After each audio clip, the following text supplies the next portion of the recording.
लोकसभा चुनाव को लेकर लागू हुई आदर्श आचार संहिता। देवास कलेक्टर ऋषभ गुप्ता और पुलिस अधीक्षक समाप्त उपाध्याय ने ली प्रेस वार्ता। प्रेस वार्ता में देवास कलेक्टर और पुलिस अधीक्षक ने दिए दिशा निर्देश। Additional SP Jaiveer Singh Bhadauria, SDM Bihari Singh, जिला पंचायत सीईओ हिमांशु प्रजापति सहित अन्य अधिकारी और पत्रकारगण रहे मौजूद। लोकसभा चुनाव को लेकर लागू हुई आदर्श आचार संहिता। देवास कलेक्टर ऋषभ गुप्ता और पुलिस अधीक्षक समाप्त उपाध्याय ने ली प्रेस वार्ता। प्रेस वार्ता में देवास कलेक्टर और पुलिस अधीक्षक ने दिए दिशा निर्देश।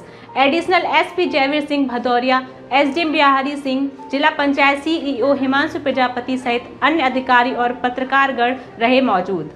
चुनाव की तैयारी कंप्लीट हो चुकी है। आज प्रेस वार्ता ली गई, क्योंकि जो 3 लोकसभा को मतदान जिले में 3 लोकसभा लग रही, किस तरह की पुलिसिंग की जाएगी?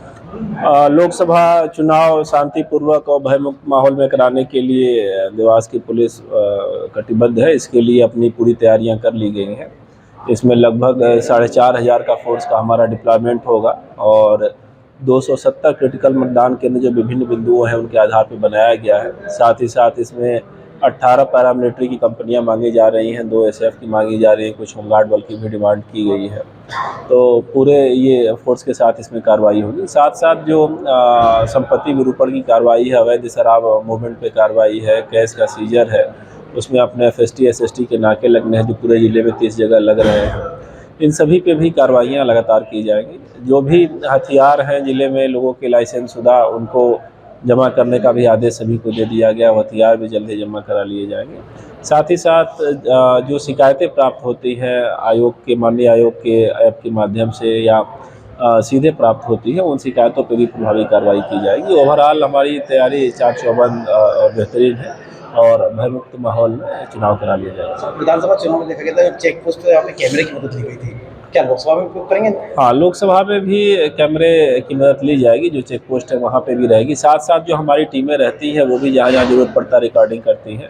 साथ ही जो क्रिटिकल मतदान केंद्र हैं उनमें भी वेबकास्टिंग होता है और कैमरा मैन रहते हैं। तो ये ओवरऑल जितने भी प्रभावी मेजर्स हैं आयोग के दिशा निर्देशन अनुसार वो सभी उपयोग में लाए जाएंगे। सर, आखिरी राम साहब, विधानसभा चुनाव में कुछ बुजुर्ग पुलिस वाले लगे थे जो 60-61 के आसपास थे, रिटायरमेंट के पहले।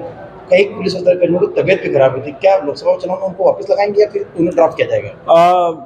पुलिस विभाग में 62 साल की उम्र है। उस साल की उम्र तक लोग कहते हैं और फुल वेतन भी प्राप्त होता है उनको। और जिसका कोई स्वास्थ्य संबंधी इशू है तो निश्चय उसको हमेशा कंसिडर किया जाता है, आगे भी किया जाएगा। सर, लोकसभा चुनाव 2024 की घोषणा हो चुकी है। किस तरह का देवास जिले में वातावरण रहेगा और किस तरह की गाइडलाइन जारी हुई, क्या तैयारी की गई? जैसा कि हम जानते हैं कि आज माननीय आयोग की प्रेस कॉन्फ्रेंस के बाद में चुनाव की विधिवत घोषणा कर दी गई है। आज हमको क्या चुनाव का शेड्यूल रहेगा वो भी चल गया है पता, और उसी के साथ MCC भी संपूर्ण जिले में लग गई है। इसी के साथ ही जो 144 के ऑर्डर्स हैं MCC संबंधित वो भी जारी हो गए हैं। संपत्ति विरूपण की कार्रवाई लगातार हमारी चल रही है। इसके अलावा कोलाहल अधिनियम के अंतर्गत भी कार्रवाई इसमें की जाएगी। आज जैसा कि फॉर्मेलिटी रहती है, एक स्टैंडिंग कमेटी की मीटिंग और एक प्रेस कॉन्फ्रेंस, ये दोनों आयोजित की जाती हैं। ये दोनों आज आयोजित की गई हैं और चुनाव आयोग के जो भी इंस्ट्रक्शंस हैं उनके बारे में आज सबको इन्फॉर्म किया गया है। सर, मतदान प्रतिशत बढ़ाने के लिए किस तरह की गतिविधियां चलाई जाएंगी? मतदान प्रतिशत बढ़ाने के लिए जैसा कि माननीय आयोग की भी इच्छा है कि अधिक से अधिक, आज जैसे माननीय CEC महोदय ने 4 से 5 बार ये बात कही कि आप सब आइए, इस उत्सव का हिस्सा बनिए। तो अलग अलग जो हमारे स्टेक होल्डर्स हैं, जैसे कि एक हमारा यूथ, एक हमारी महिलाएं, एक हमारे दिव्यांग साथी, वैसे ही हमारे वृद्धजन, अलग अलग स्टेक होल्डर्स के लिए अलग अलग टारगेटेड अप्रोच की जाएगी, जिसको स्वीप के माध्यम से लागू किया जाएगा। प्रयास यही रहेगा कि अधिक से अधिक सुविधाएं हमारे पोलिंग बूथ पे हों, जिससे किसी को भी पोल डे पे कोई कठिनाई का अनुभव ना करना पड़े। तो देवास जिले में 3 लोकसभा लग रही है, किस तरह की तैयारी है? हमारे यहाँ पर 3 लोकसभा लग रही हैं और 2 फेज में देवास जिले में चुनाव होगा। पहला जो हमारी विदिशा लोकसभा है, जिसमें हमारी खातेगांव कॉन्स्टिट्यूएंसी आती है, उसका चुनाव हमारा 7 मई को रहेगा और उसकी काउंटिंग 4 जून को रहेगी। इसके अलावा जो हमारी बची हुई 4 कॉन्स्टिट्यूएंसीज हैं, देवास, हाटपिपलिया, सोनकच्छ, ये आती हैं तीनों हमारे देवास शाजापुर में, और बागली आती है हमारी खंडवा पार्लियामेंट्री कॉन्स्टिट्यूंसी में। इन चारों का सेकेंड फेज में चुनाव रहेगा। 13 मई को इसकी पोलिंग होगी और 4 जून को इसकी काउंटिंग की जाएगी। लगभग सारी तैयारियां हमारी पूर्ण कर ली गई हैं। सेक्टर अधिकारियों से लेकर कौन से पोलिंग पार्टीज रहेंगी, उन सबके हमारे डेटाबेस तैयार हो गए हैं। अब जैसे जैसे चुनाव का घटनाक्रम आगे बढ़ेगा, डेट्स के अनुसार आगामी कार्रवाइयां की जाएंगी। जिले में कितने वोटर्स? जिले में वोटर्स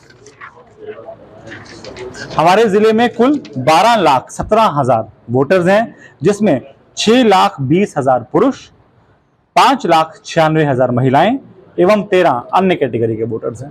सर, कई बूथ स्थल ऐसे अलग भी हैं जिनमें कई व्यवस्थाएं नहीं देख पाते, क्या उनके लिए अलग से? वैसा तो इस बार प्रयास रहेगा कि ऐसा कोई भी पोलिंग बूथ ना हो जहां पर व्यवस्थाओं का कहीं पर भी अभाव रहे।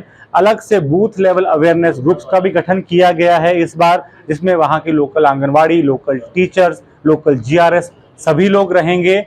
बस सबका प्रयास यही है कि जितने भी हमारे मतदाता आते हैं, किसी को भी कोई प्रकार की असुविधा ना हो। अब आप भी बन सकते हैं सिटीजन जर्नलिस्ट, लड़ सकते हैं अपनी लड़ाई खुद। अपने हक की लड़ाई में चाणक्य न्यूज इंडिया है आपके साथ। आज ही प्ले स्टोर से डाउनलोड करें चाणक्य न्यूज इंडिया का मोबाइल ऐप। उसके बाद मेरा पोस्ट पे जाकर अपनी खबर अपडेट करें फोटो के साथ। हम बनेंगे आपकी आवाज। देश का तेजी से बढ़ता नेटवर्क, सच दिखाते हैं हम। जय हिंद। खबरें जो आपको सीधे जोड़ती हैं हमसे, जिनका आपकी जिंदगी पर होता है सीधा असर। खबरों की वही तस्वीर, बिना बदले बिना डरे, जज्बा सच का लिए, सच दिखाते हैं। चाणक्य न्यूज इंडिया, हम हैं हिंदुस्तानी।